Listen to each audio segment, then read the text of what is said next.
Bismillahirrahmanirrahim. Assalamualaikum warahmatullahi wabarakatuh. Selamat siang dan salam sejahtera untuk kita semua. Saudara-saudara sekalian, kami dari Media Center, gugus tugas percepatan penanggulangan COVID-19 Kabupaten Ketapang, pada hari ini akan menyampaikan press release pada hari Selasa, tanggal 23 Juni 2020. Kami akan menyampaikan pada siang hari ini beberapa hal terkait dengan pelaksanaan percepatan dan penanganan COVID-19 sekaligus melaporkan perkembangan pencatatan kasus konfirmasi COVID-19 untuk wilayah Kabupaten Ketapang. Orang dalam pemantauan. Terjadi penambahan jumlah ODP sebanyak 7 orang, sehingga ODP proses pantau berjumlah 163 orang, sementara ODP yang telah selesai masa pemantauan berjumlah 1.641 orang. Dari 163 orang, yakni dengan jenis kelamin laki-laki berjumlah 107 orang dan dengan jenis kelamin perempuan berjumlah 56 orang. Tersebar di 14 kecamatan, 33 desa kelurahan.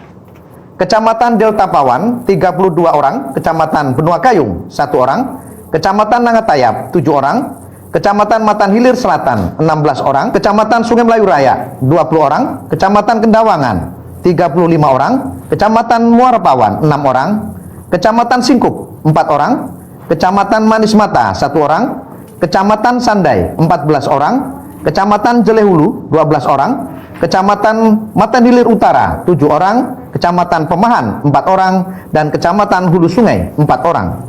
ODP tersebut menjalani isolasi di rumah masing-masing dengan pengawasan anggota keluarganya dan puskesmas terdekat. Kemudian pasien dalam pemantauan. Tidak ada penambahan PDP pada hari ini, sehingga total PDP sampai dengan hari ini berjumlah 14 orang. Sementara PDP yang telah selesai masa pengawasan berjumlah 65 orang. Dari 14 orang, yakni jenis kelamin laki-laki berjumlah 7 orang dan dengan jenis kelamin perempuan berjumlah 7 orang. Tersebar di 5 kecamatan, antara lain Kecamatan Delta Pawan 8 orang, Kecamatan Benua Kayung 3 orang, Kecamatan Matan Hilir Selatan 1 orang, Kecamatan Kendawangan 1 orang. Kemudian Kecamatan Matan Hilir Utara 1 orang. Dari 14 PDP tidak ada PDP yang dirawat di rumah sakit dan menjalani karantina di rumah. Untuk rapid test, terjadi penambahan 4 orang rapid test reaktif, yakni 110, seorang perempuan umur 28 tahun dari Kecamatan Delta Pawan, 111, seorang laki-laki umur 33 tahun dari Kecamatan Sungai Laur, 112, seorang laki-laki umur 47 tahun dari Kecamatan Delta Pawan, 113, seorang perempuan umur 57 tahun dari Kecamatan Delta Pawan. Dari 54 orang rapid test reaktif tersebar di Kecamatan Delta Pawan 26 orang, Kecamatan Benua Kayung 1 orang, Kecamatan Air Upas 5 orang, Kecamatan Kendawangan 5 orang, Kecamatan Matan Hilir Selatan 7 orang, Kecamatan Nangatayap 2 orang, Kecamatan Matan Hilir Utara 1 orang, Kecamatan Sandai 1 orang, Kecamatan Marau 3 orang, Kecamatan Sungai Melayu Raya 2 orang, dan Kecamatan Sungai Laur 1 orang.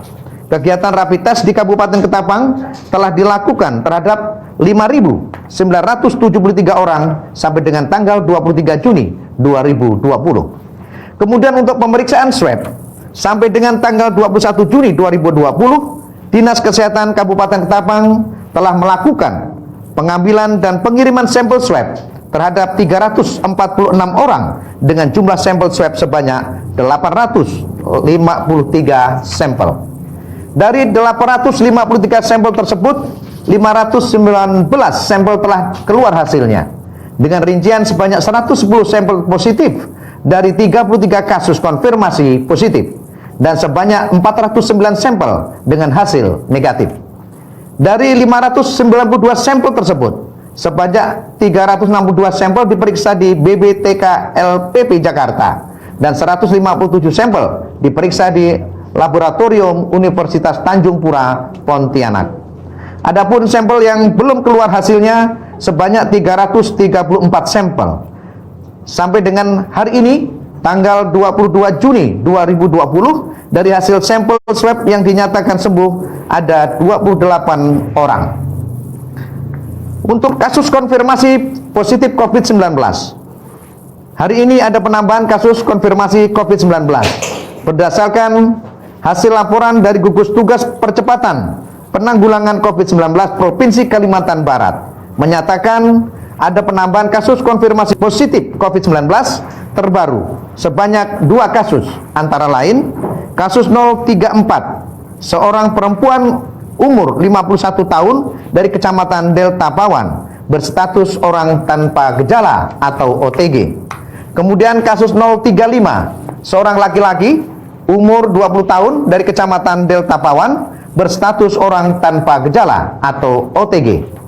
Dengan demikian, sampai pada hari Selasa 23 Juni 2020 ada 35 orang kumulatif terkonfirmasi positif COVID-19 di Kabupaten Ketapang dan 28 orang dinyatakan sembuh. Jadi tersisa orang yang terkonfirmasi positif berjumlah 7 orang. Dari 35 orang konfirmasi COVID-19 tersebar di Kecamatan Delta Pawan, kumulatif 15 orang, sembuh 12 orang. Kecamatan Benua Kayung, jumlah kumulatifnya 9 orang, sembuh 8 orang. Kecamatan Matan Hilir Selatan, kumulatif 5 orang, sembuh 4 orang. Kecamatan Muara Pawan, kumulatif 2 orang, sembuh 2 orang. Kecamatan Marau, kumulatif 1 orang, sembuh 1 orang. Kecamatan Nangatayap, kumulatif 1 orang, sembuh 1 orang. Kecamatan Air Upas, 1 orang masih dalam perawatan. Dan Kecamatan Matan Hilir Utara, kumulatif 1 orang masih dalam perawatan, sehingga jumlah 35 orang jumlah kumulatifnya dan sembuh 28 orang. Kasus yang dirawat di ruang isolasi RSUD Dr. Agus Jam Kabupaten Ketapang ada 3 orang dan 2 orang di fasilitas khusus BSM. 2 orang kasus terbaru dalam proses penjemputan. Himbauan: salah satu dampak psikologis yang timbul di tengah pandemi COVID-19 adalah psikosomatik, yakni suatu gangguan pikiran yang menimbulkan keluhan fisik tanpa memiliki penyakit. Psikosomatik dapat terjadi akibat kecemasan yang dipicu oleh berita-berita terkait COVID-19. Amigdala, yakni pusat rasa cemas yang ada di otak, menjadi terlalu aktif bekerja sehingga sistem saraf menjadi tidak seimbang. Ketidakseimbangan ini membuat tubuh merasakan gejala yang mirip dengan COVID-19, seperti batuk, nyeri, meriang, walaupun suhu tubuh normal. Maka dari itu, penting bagi kita semua tidak hanya menjaga kesehatan fisik, tetapi juga menjaga kesehatan mental, agar tidak mengalami cemas berlebihan dan memicu stres yang membuat sistem imun tubuh menurun. Menjaga kesehatan mental bisa dilakukan dengan bersilaturahmi dengan keluarga, teman atau tetangga sekitar. Gunakan alat komunikasi untuk telepon, berkirim pesan, serta video call. Anda masih diperbolehkan untuk bertukar sapa, mengobrol dengan tetangga dan orang sekitar, namun tetap dengan menjaga jarak dan tidak melakukan kontak fisik saat berinteraksi. Lakukan pembatasan diri terhadap paparan berita dan media sosial apabila mulai merasa cemas dan stres yang berlebihan. Setelah menonton, melihat atau mendengar berita mengenai pandemi COVID-19, hindari akun, jenis informasi atau sumber informasi yang tidak benar dan meresahkan. Jadi, carilah informasi dari sumber yang terpercaya yang memiliki otoritas dalam permasalahan ini, agar tidak termakan hoax atau informasi misinformasi yang menyesatkan. Fokus pada informasi yang positif dan berguna bagi Anda dan keluarga. Lakukan aktivitas yang menenangkan agar terhindar dari kondisi mental yang semakin buruk. Cemas dan takut yang berlebihan dapat berdampak menurunnya sistem kekebalan tubuh. Selalu berpikiran positif dan fokus untuk tetap tenang. Demikianlah perselilis yang dapat kami sampaikan pada hari ini. Semoga kita selalu dalam lindungan Allah Subhanahu wa taala. Saya akhiri. Wassalamualaikum warahmatullahi wabarakatuh. Selamat siang.